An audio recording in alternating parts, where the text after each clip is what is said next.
take you live now to the wreath laying, as you can see on your screen currently, that is being done now by the wife of Chris Hani as we commemorate the 30th anniversary of his passing today. Those commemorations being led by the SACP as well as officials of the African National Congress.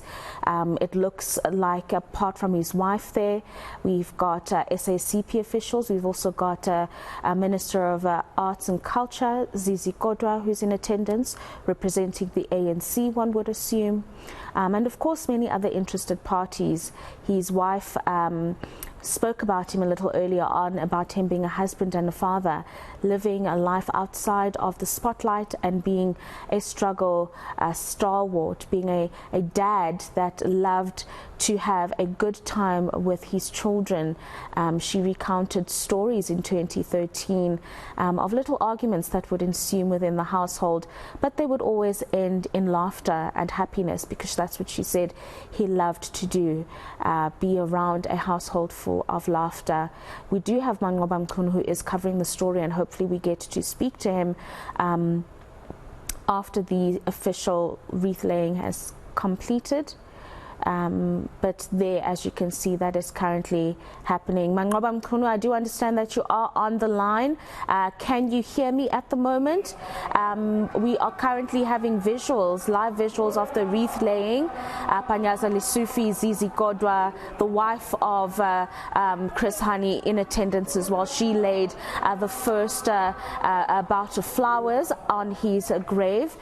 Give us a little bit more information around what is currently unfolding, and if we'll be hearing from any SACP and ANC officials in terms of a formal addressing of those in attendance today. Well, Salcheri Rapua, what you're seeing now is the wreath laying ceremony that is currently taking place here, of course, ahead of the 30th commemoration of the assassination of the former General Secretary of the SACP, Chris Hani. But also what we're expecting, of course, is to hear the life and times of Chris Hani, and tributes are being paid to Chris Hani for the struggle that he had fought, for his role in the fight against apartheid. And of course, various leaders have converged here this morning, leaders from the South African Communist Party as well as the African National Congress. We're also seeing COSATU, Trade Federation COSATU, that is also expected to give an address here at this gathering that is taking place here today. Of course, it happens every year where we commemorate this day where Chris Hani was assassinated, and of course this one marks 30 years since that assassination happened. And of course it happened on the 10th of April in 1993, and of course you know that it happens at a time where we saw one of the killers that was involved in this murder was released on parole in December, Janusz Walush, having been granted parole by the Constitutional Court. And of course it also comes at a time when the Tripartite Alliance itself is facing some difficulties. There are cracks within the alliance itself due to the many political issues, and of course one of them, the SACP, is saying that the ANC is not involving them as far as decision makings are concerned. But I'm just going to bring in ANC First General SG Nomvula Mkonyane, just to give us a sense, of course, of today, what it's all about. Mama Mkonyane, thank you very much for your time. She was laying a wreath, of course, with some of the leaders here at the cemetery. Mama Mkonyane, thank you for your time. I mean, there's a lot to reflect when it comes to Chris Hani. Of course, it's 30 years now since, Chris Hani was assassinated. But would it be happy about the state of the country as things stand? Look, Comrade Chris would have been part of those who seek to make sure that there's economic freedom, that political freedom should not be seen as the end all of our struggle. Comrade Chris Hani, in his own way, he would have still found it necessary for the ANC, together with the alliance, to remain in this strategic relationship, because our national democratic revolution is still on course.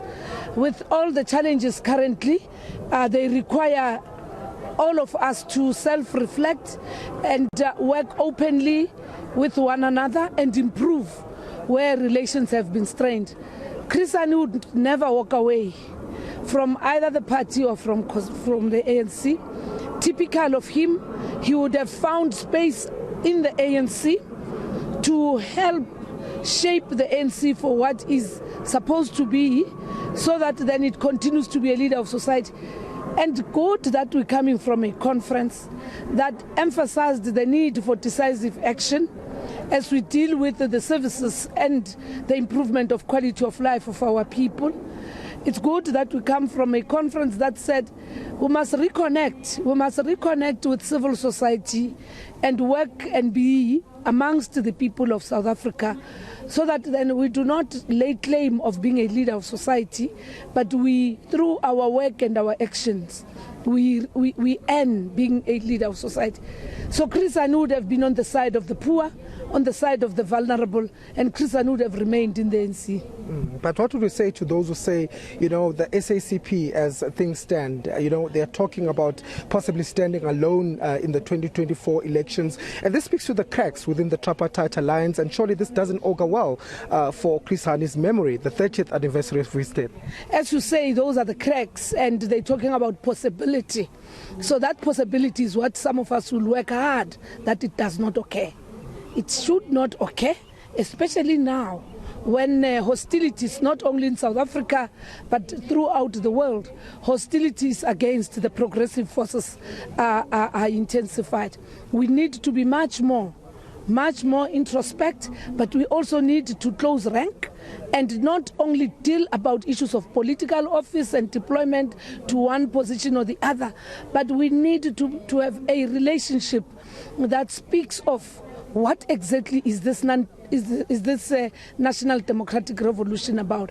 So those possibilities, both as members of the Communist Party in our own right, as well as part of the strategic alliance, will work hard that this relationship never gets diluted, ceases to be what it was meant to be, but it must be a relationship that is based on the principles of a non-racial, united, democratic and non-sexist South Africa.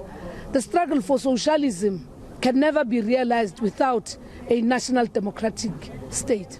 Of course, there are calls by the SACP for an inquest into Chris Hani's death. Are you supporting this as the ANC? Yes, we do. We do.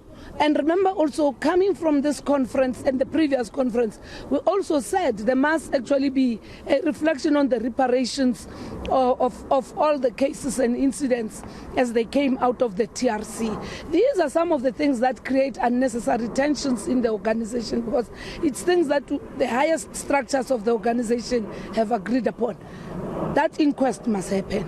So is the inquest on many other comrades' lives that were taken, and until now nobody has actually come out to tell the truth. There can't be reconciliation when until today even Walus has not actually revealed everything that will actually help to have closure.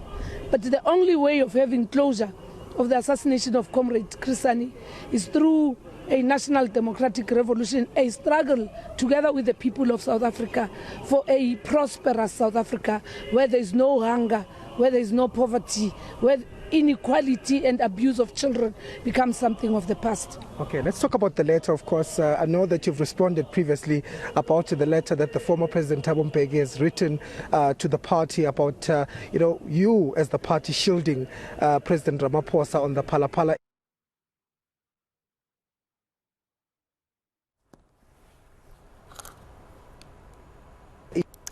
We've lost some signal there in Ekurhuleni for the commemorative events that are taking place for the 30th anniversary of the killing of Chris Hani. Manqoba Mchunu there speaking to the first Secretary General of the ANC, Nomvula Mokonyane. Of course, he'll be there throughout most of the morning and bring you the updates and the official speeches that will be made by SACP leadership as well as ANC leadership that is there this morning.